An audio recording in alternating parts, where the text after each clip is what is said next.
안녕하세요. 도라인 성형외과 조재호 김윤근 정효영입니다. 자, 오늘은 여성분들이 아주 관심 많은 가슴의 지방 이식에 대해서 알아보도록 하겠습니다. 줄기세포 가슴 지방 이식에 대해서 알아보도록 하겠습니다. 일단 어떤 분들한테 추천하십니까? 보형물 싫어하시는 분들, 그렇죠. 우리가 보형물에 대한 거부감 문화가 크게 한번 생겼어요. 보형물 싫어하시는 분들, 보형물을 하셨는데 제거하고 싶으신 분들, 제거하고 난 뒤에 보형물만큼 지방 이식이 볼륨을 만들어주지 못하지만은 보형물 싹 빼고 나면 사실 처음에는 내 몸에 이물질이 있다는 것 때문에 제거하고 싶지만 실제로 빼고 나면 굉장한 그 박탈감 느끼고 그렇죠. 허전하실 것 같아요. 예. 그래서 지방 이식을 해서 어느 정도의 볼륨도 만들어주는 그런 경우가 있죠. 그리고 이제 최근에는 이제 온체 날씬하신 분들이 많으니까 보형물 수술하면은 너무 티가 난단 말이에요. 동그란 보형물이 보이니까 그 주변에 경계 부위에 지방을 같이 넣어줘서 좀 더 자연스럽게. 그래서 이제 보형물 수술할 때 좀 더 자연스러운 질감을 만들기 위해서 지방 이식도 많이 하고 있어요. 만약에 보형물이 있는 상태에서 보형물을 빼고 나면 보형물에 있던 자리에다 지방을 넣습니까? 아니면은 보형물이 아니라 그 보형물을 덮고 있던 조직에다가 지방을 넣게 됩니까? 기본적으로 지방 이식이라는 개념에서 그 이식된 지방이 생착이 되려면 주변으로부터 이제 혈관이 자라 들어와야 되는데 이 빈 공간에다 지방을 다 잔뜩 집어넣어 버리면 혈관이 자라 들어오지 못하잖아요. 그래서 보통은 빈 공간하고 가슴 조직 그 사이에다가 집어넣죠. 그러니까 빈 공간 위에다 집어넣는 거죠. 빈 공간 위쪽. 네, 그렇죠. 그래서 그 빈 공간에 넣는 거 아닙니다. 그리고 빈 공간에다 다시 지방 다 채우는 걸로 상상하시는 분들도 꽤 있더라고요. 그래서 이제 그 아래 위로 잘 정리해서 집어넣는다. 지방 이식을 통해서 사이즈 얼마나 업할 수 있을까요?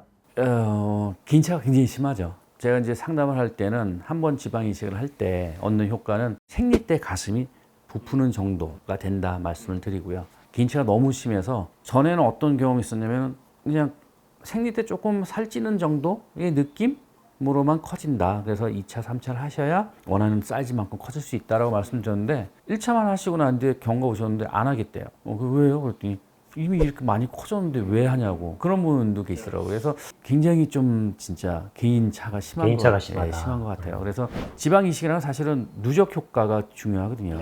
1차, 2차, 3차에서 누적될수록 눈에 보여지는 효과가 커지기 때문에 큰 사이즈를 원하시면 지방 이식을 여러 번 하는 게 좋고 지금보다 조금 살쪄 보이는 정도를 원하시면 한 번으로도 뭐 충분히 가능합니다. 그리고 몸에 지방이 없어서 하고 싶은데 한 번밖에 못 하는 분들도 네, 꽤 있죠. 그래도 우리 틈새 자랑을 좀 하자면 만들어냅니다. 우리는 엄청. 정 원장님이 이식할 때 필요할 만큼 우리가 만들어냅니다. 그렇죠.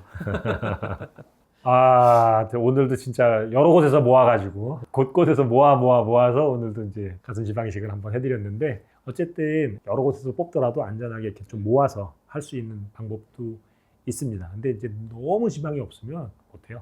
그리고 이거 좀 재밌는 얘기인데 가슴이 크신 분들이 가슴이 어느 정도 볼륨이 있으신 분들이 지방 이식을 많이 할 수 있고 가슴이 작은 사람들이 지방 이식을 조금밖에 못해요. 공간이 적어서. 그렇죠. 근데 이식이 많이 필요한 사람은 가슴이 작은 사람이잖아요. 주된 관심사가 볼륨에 있다면은 보형물을 고려하는 것을 주저하지 마라. 꺼려할 필요 별로 없다. 요거 꼭 한번 시술을 고민하시는 구독자분들 한번 참고하시면 좋을 것 같습니다. 가슴 이식은 뭐 여러 번 하는 게 가능한 거죠, 그죠? 가능하죠. 지방만 있다면. 고객 중에 한 분이 상체는 되게 왜소하셨어요. 근데 하체가 정말 지방이 많으셨어요. 그 지방을 갖고 4차를 했어요.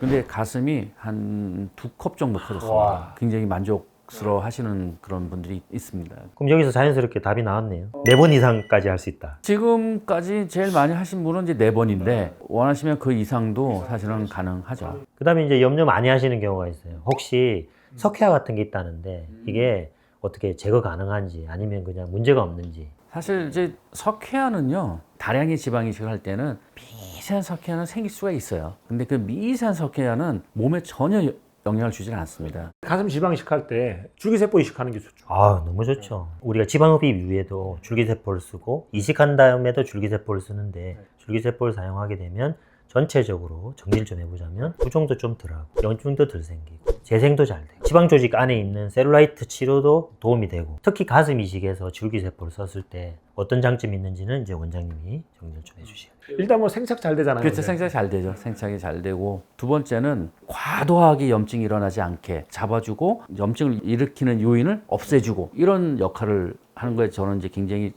관심이 있고 초점을 맞추고 있는데 우리가 이제 가슴에 지방 이식을 해주게 되면 마찬가지로 줄기세포가 그런 역할을 해주거든요.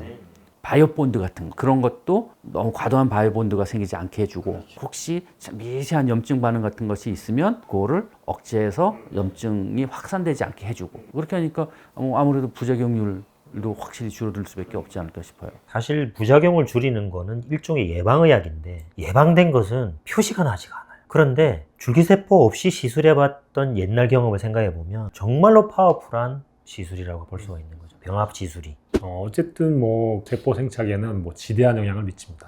줄기세포 함께 이식을 하면요. 이식한 다음에 걱정을 많이 하세요. 볼륨감을 느껴서 좋은데 이게 다 꺼지면 어떡하죠? 이런 질문을 많이 하세요. 첫 번째, 수술 초기의 빵빵한 느낌은 상당수가 붓기입니다. 그렇죠. 그거는 붓기입니다. 그거는 꺼져야 되는 겁니다. 꺼져야 되는 거고요. 두 번째는 한 3개월 이후 붓기 다 빠지고 완전히 생착된 지방은 아직도 사실 논란이 많아요. 논란이 많은데 보통 경험적으로 봤을 때는요. 반영구적인 것 같아요. 제가 개업을 2002년도 했는데 수술해드렸던 분이 얼마 전에 오셨어요. 그때 이제 다른 병원이었는데 다른 수술 상담하러 수소문해갖고 찾아오셨더라고요. 근데 그때 그 당시에 제가 코하고 지방 이식을 해드렸는데 지금도 굉장히 보기가 좋으세요.